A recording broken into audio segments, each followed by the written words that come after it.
अमरकंटक तीर्थ के लिए विहार हो रहा था सन 2006 में, और पूज्य गुरुदेव बहोरी वन क्षेत्र से अमरकंटक की ओर विहार किए थे।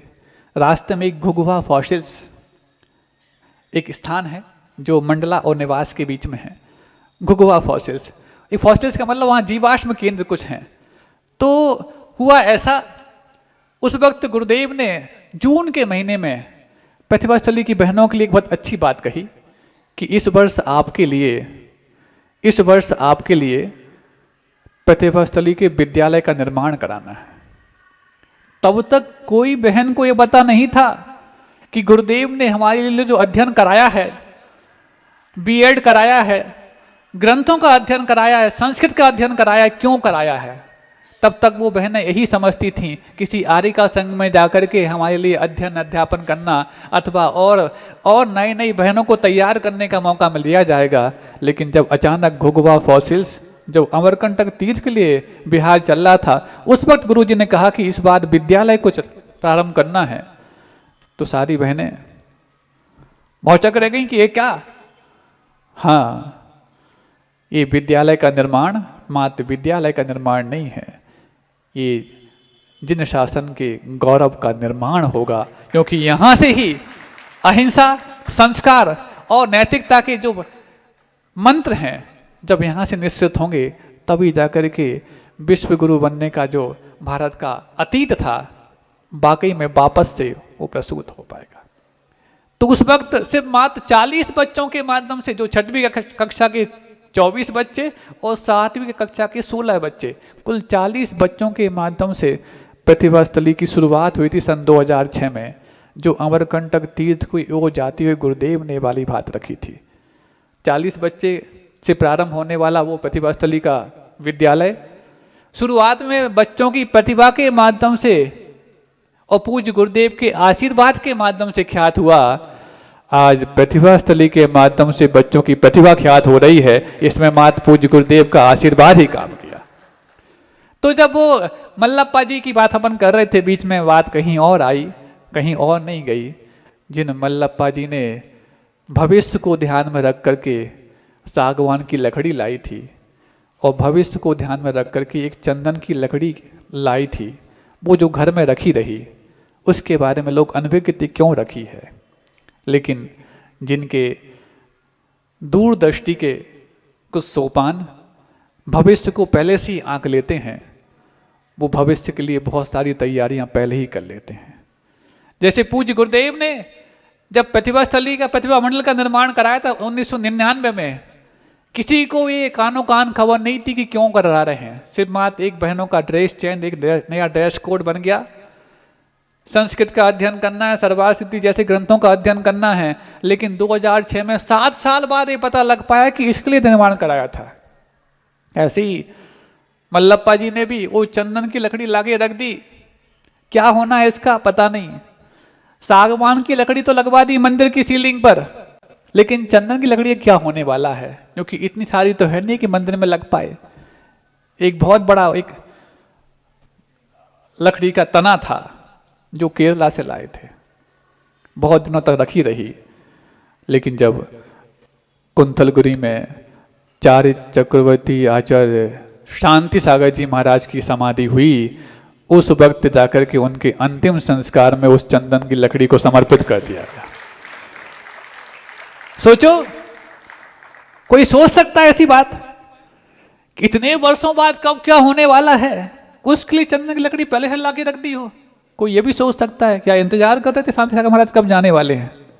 हाँ, खोटी बुद्धि वाले तो यही सोचेंगे। लेकिन जिनके जीवन में देव शास्त्र गुरु के प्रति बहुमान है, वो देव शास्त्र गुरु के लिए किसी भी प्रसंग पर कुछ भी समर्पित करने की बात आए तो उसकी तैयारी भी वो वर्षों पहले से कर लिया करते हैं। ये कब से सोचा होगा पता नहीं। क्या आपने उम्मीद की थी कि आपकी तिजोरी में वो धन है? लेकिन हाँ, उम्मीद की थी, आप ही लोगों ने की थी, क्योंकि पूज्य गुरुदेव का आशीर्वाद जब साक्षात जब भी बरसेगा, हम अपनी तिजोरियां खोलने से बाज नहीं आएंगे। अवश्य खोलेंगे, अवश्य खोलेंगे। और खोलिए तब तो जाकर के, जब सबकी दिल खुल गए हैं, सबके मलिनताएं समाप्त हो गई हैं, तो किसी भी चीज को सहन करने के लिए उनके भाव तैयार हो गए हैं। नहीं है तो ये तिजोरियाँ पहले नहीं खोली होती, और यदि उस जिनालय के व्यवस्थित करने के लिए वापस से वो थोड़ी सी चबूतरा खोला होता तो विप्लव आ जाता है जो आपके जीवन में काम आती है। अब जब कई ऐसे पर्व आते तो विद्याधर अपने रसोई घर में जाके क्या करते हैं, दूसरी बात अपन कर लें, आप लोग थोड़ा सा तो जब ऐसे पर्व आते, जैसे आप लोग अभी जैसे सुंदर सुंदर द्रव्य सजा के प्रतिदिन आप पूजन करते हैं, तो उस वक्त ये जो हम कई बार देखते हैं यहाँ से जो आप लोग का नैवेद्य होता है, नैवेद्य हो, लाडू हो, कुछ भी हो, ये जो तैयार करते हैं, तो उस वक्त ये नैवेद्य तैयार कौन करते हैं? श्रीमती करती कि कोई और करता? एक बार हुआ पर्युषण पर्व में, कोई भी दिन रहा होगा, तो विद्याधर श्रीमती के पास पहुंच गए और बोलते हैं, क्या आपको पता है कल कौन सा नैवेद्य चढ़ाना है? हाँ, तैयार कर रही है। नहीं नहीं, तो उस समय एक कोई नाम याद नहीं आ रहा, कमल पुंज ऐसा कुछ नाम था उसका, वो नैवेद्य तैयार करने की बात आई। अरे उसमें टाइम बहुत लगता है। टाइम लगता है ना, मैं तैयार करूँगा। तो विद्याधर ने वो, जिसको आप आपकी भाषा में पता नहीं क्या बोलते हैं उसको, वहाँ एक नैवेद्य तैयार किया था, जो जैसे आप लोग चढ़ाते ना ऐसे ऐसी वहाँ पर अलग अलग प्रकार के होते हैं रसोई में, और शुद्ध अपने घर में शुद्ध तरीके से, अहिंसक तरीके से तैयार, उस छोटी सी अवस्था में विद्याधर ने कर डाला, जो ये तैयारी उस समय ये संकेत दे रही थी कि कोई भी काम क्यों ना हो, विद्याधर जो भी काम अपने हाथ में लेता है उसको अंजाम दे करके ही अपने आप में रहता है। कोई भी काम हो, चाहे वो छोटे से नैवेद्य को तैयार करने की बात हो, चाहे बड़े बाबा को नए स्थान पर, नए सिंहासन पर विराजमान करने की बात हो, चाहे जहाँ पर जिस भी प्रकल्प के लिए पूज्य गुरुदेव ने आशीर्वाद किसी भी समाज को दे दिया हो, उसको शिखर तक पहुँचाने की बात हो, देर भले ही हो जाए लेकिन अंधेर नहीं हो सकती। तंदुरुस्ती और दुरुस्ती दोनों उनके साथ जुड़ करके ऐसी चुस्ती के साथ काम करती थी। कई ऐसे स्थान जहाँ पर वर्षों हो गए, लेकिन वर्षों होने के बावजूद भी जहाँ लोग मान चुके हों कि अब ये संभव नहीं है, वहाँ पर जाकर के जैसे मरुस्थल में पेड़ उग सकते हैं, वहाँ पर ऐसा काम हुआ। पिछले वर्ष शायद गुरुदेव ये जान चुके होंगे कि भौतिक शरीर से तो वापस अब इनको आशीर्वाद देना कठिन हो सकता हो, इसलिए तुम लोग को बुला करके आशीर्वाद दिया था। इसके पहले कभी ऐसा हुआ क्या कि पूज्य आचार्य विद्यासागर जी महाराज किसी समाज को संकेत देकर के कहें कि हाँ, ये उन्होंने पहले ही भांप लिया था कि अब इस भौतिक शरीर से इनको शायद आशीर्वाद हम दे पाएंगे कि नहीं दे पाएंगे नहीं मालूम, लेकिन इनको पास बुला करके एक बार संकेत दे दिया जाए, आशीर्वाद दे दिया जाए। कौन से प्रयोग यहाँ पर कराएंगे? क्योंकि जब भी गुरुदेव किसी दृश्य को देख करके एक अलग ही चेहरे प्रभाव लाते थे, वो संकेत होता था निकट भविष्य में कुछ एक दूरगामी परिणाम इसके आने वाले हैं। और बस फिर उसके बाद 9वें दिन शाम को जब कहा कि ऐसा ऐसा और होना है, तो हमने कहा गुरुजी सब हो जाएगा। नहीं, अब समय ज़्यादा नहीं है। हमने सोचा जब सोचने में 9 दिन लगाए हैं तो क्रियान्वयन में तो कम से कम महीनों लगने चाहिए, लेकिन नहीं, जब सोच करके कोई कार्य किया जाता है और पर्याप्त विचार करने के बाद उसका प्रारूप तैयार होता है, तो उसके लिए अधिक समय देने की आवश्यकता नहीं होती। कम समय में भी इतना अधिक आशीर्वाद दे दिया जाता है कि उसका परिणाम, बाधाओं को पार करने के लिए भले ही समय ज़्यादा लगाया हो, लेकिन एक बार जब बाधाएं समाप्त हो जाती हैं तो फिर समय लगने वाला नहीं। कई प्रकार की बाधाएं, क्यों? क्योंकि उन्होंने तो तुम्हारा भविष्य देख लिया था, लेकिन तुम्हारा अतीत जो तुमने सामूहिक कर्म के रूप में किया होगा, जब तक वो उपशमन को प्राप्त नहीं होगा तब तक वो भविष्य भी जल्दी सामने आएगा नहीं। वो सामूहिक कर्म का उदय था जो इन विगत वर्षों में हमारी परीक्षा लेता गया। अब तो शायद वो कर्म भी बहुत नर्म बन गया है कि हर परीक्षा में जब तुमने अपने अच्छे अंक प्राप्त किए हैं तो आपको सहयोग करने के लिए अब तैयार हो चुका है। अब जब वो ऐसे चीजें जो नैवेद्य के रूप में हो, हम विद्याधर की बातें कर रहे हैं, लेकिन विद्याधर का बचपन उनका जब बड़प्पन सामने लाने के लिए मजबूर कर देता है, तो कुछ विषय यहाँ से वहाँ अवश्य हो जाए, लेकिन विषय का केंद्र एक ही रहता है, जिसका नाम आचार्य विद्यासागर जी महाराज होता है।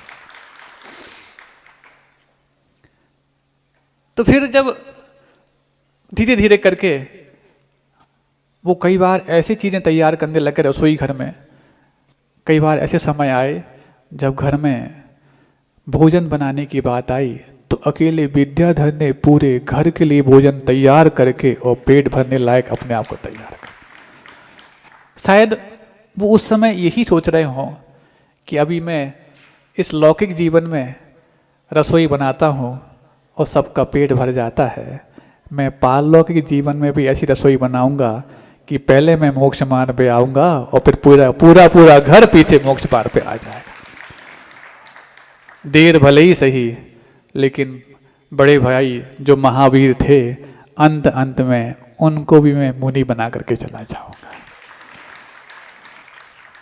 बहुत दिनों तक गाया, कैसे धरे मंदिरा रे तीनों भैया निकल गए। अब तो भजन भी गलत साबित हो गया, चारों भैया निकल गए। महावीर भैया कई बार आते जब ब्रह्मचारी अवस्था में, और उनकी दीक्षा के जस्ट पहले हम लोग का चातुर्मास जब नागपुर में चल रहा था, वो पूज्य निर्यापक श्रमण विद्यासागर जी महाराज के संग में संघस्थ पूज्य गुरुदेव के माध्यम से हुए थे। तो कई बार वो ये कहते, सारे गुरु जी के भक्ति में गाए गए भजन मेरे लिए आनंदित करते हैं, लेकिन एक भजन है जो मेरे लिए कचोटता है। वो भजन यही, कैसे धरे मंदिरा रे तीनों भैया निकल गए। मैंने ऐसे कौन सा कर्म किया है? जब तक बात थी कि ठीक है परिवार को संभालने की बात, परिवार संभल गया, बच्चे नाते पोते सब हो गए, इसके बावजूद भी कई बार गुरुदेव के चरणों में निवेदन किया, अब तो परीक्षा में यदि पास हो गया हूं तो कुछ कृपांक प्रदान कर दो। हाँ हाँ हाँ हाँ, मैं यही समझता था, क्योंकि मैं गृहस्थ बन गया हूं और गृहस्थों को दीक्षा गुरुदेव देते नहीं, यही मान करके। लेकिन सोचता फिर कोई बात नहीं, आप दीक्षा नहीं देते तो कम से कम इतना आशीर्वाद दे दो कि जहां आप कहो वहां जाके मैं दीक्षित हो जाऊं। लेकिन हम लोग गुरुदेव से कहते नहीं,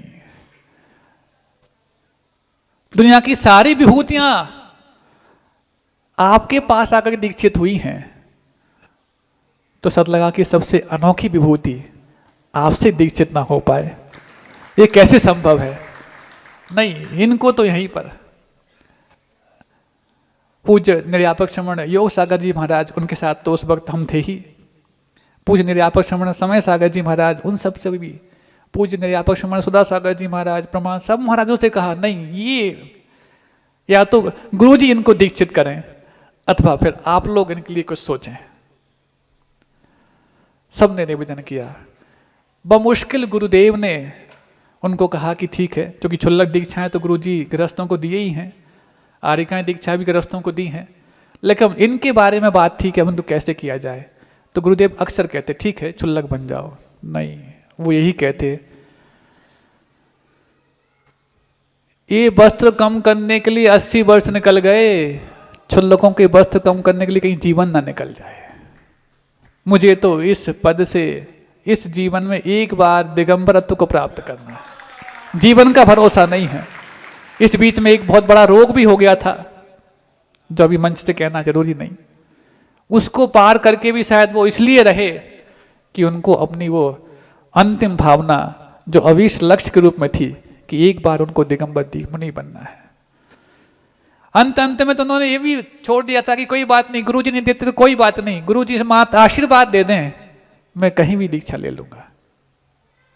लेकिन कितनी भी कठोर परीक्षा की हो, कठोर परीक्षा लेने वाले पूज्य गुरुदेव कठोर हृदय नहीं थे, और जैसे ही समझ गए कि वर्षों से परीक्षा देने वाला वो सिरपुर क्षेत्र जो जैनों के लिए अभी तक एक अतिशय और आश्चर्य के रूप में बना हुआ है, जब वहां पर भी चातुर्मास करने की संभावना बन गई और वहां पर भी इतने वर्षों से तालों के भीतर बंद अंतरिक्ष पार्श्वनाथ भगवान का भी जब उदय आ सकता है, तो फिर इतने वर्षों से कर्मों के तालों के बीच बंद महावीर भैया का भी उदय आ सकता है, और अंत में जाकर के उनको भी उत्कृष्ट सागर जी महाराज के रूप में मुनि दीक्षा प्रदान कर दी। तो कैसा प्रथम दीक्षित भी अष्टगे परिवार का और अंतिम दीक्षित मुनि भी अष्टगे परिवार का। 131 मुनि दीक्षाएं दी, जिसमें प्रथम दीक्षा मुनिवर्षी समय सागर जी महाराज को और अंतिम दीक्षा मुनिवर्षी उत्कृष्ट सागर जी महाराज को। कैसा अद्भुत, ये भी योग संयोग की बात है। किसने सोचा था कि अंतिम दीक्षा होगी, लेकिन सब कुछ क्योंकि चीजें महापुरुषों के साथ चला करती हैं, और जब महापुरुषों का आशीर्वाद जहां पर होता है वहां पर भी सारी अनुकूलताएं साथ हो जाया करती हैं। चाहे वो तुम्हारे मुंगावली के तीर्थ का निर्माण हो, चाहे वो अतिशय क्षेत्र शिरपुर के तालों को खुलने की बात हो। किसने सोचा था कि कुंडलपुर से बिहार जब रैली तक हुआ है तो जिस अवस्था से हुआ है उस अवस्था में एक कोई शख्स 600 किलोमीटर बिहार करके भर तपा में रैली से शिरपुर तक पहुंच सकता है। किसने सोचा था? हम हैं जो अपनी छोटी सी बुद्धि से गुरुओं को आंकने की प्रयास करते हैं, लेकिन जब हमारी कमल कल्पनाएं जाके दम तोड़ देती हैं वहां पर उनकी कल्पनाओं को प्रारंभिकरण मिलता है।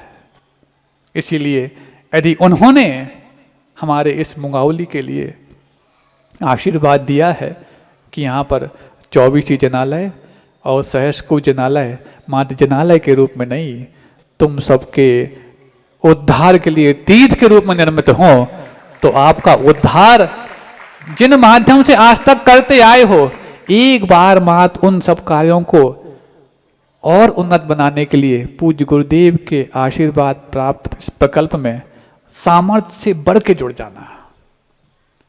प्राय सब जुड़ गए हैं, लेकिन जिनकी भी अभी थोड़ी बहुत सामर्थ्य कसर के रूप में रह गई हो, दिवाली के पहले वो अपनी सामर्थ्य पूरी लगा देना। गुरुदेव सामर्थ्य से बढ़ करके आशीर्वाद दे के गए हैं, तुम्हें मात्र अपनी रिसीविंग पावर के लिए सामर्थ्य से बढ़ करके अपना पात्र तैयार करना है। ये पात्र तैयार हो पाए, क्योंकि वो तो रसोई में भी सबका पेट भरना जानते थे, तो फिर जहाँ पर भी जाएं वहाँ ऐसी रसोई छोड़ करके ही गए हैं कि तुम जीवन भर भी अपने जीवन को स्वस्थ बनाने की बात आए तो उनके प्रत्येक मार्गदर्शन से अपने जीवन में प्राप्त कर सकते हो। आज पता नहीं भावनाओं ने शब्दों को कमजोर किया हो, लेकिन शायद शब्द भले ही कमजोर पड़े हों, आपने भाव पूरे पकड़े होंगे। अहिंसा परमो धर्म की।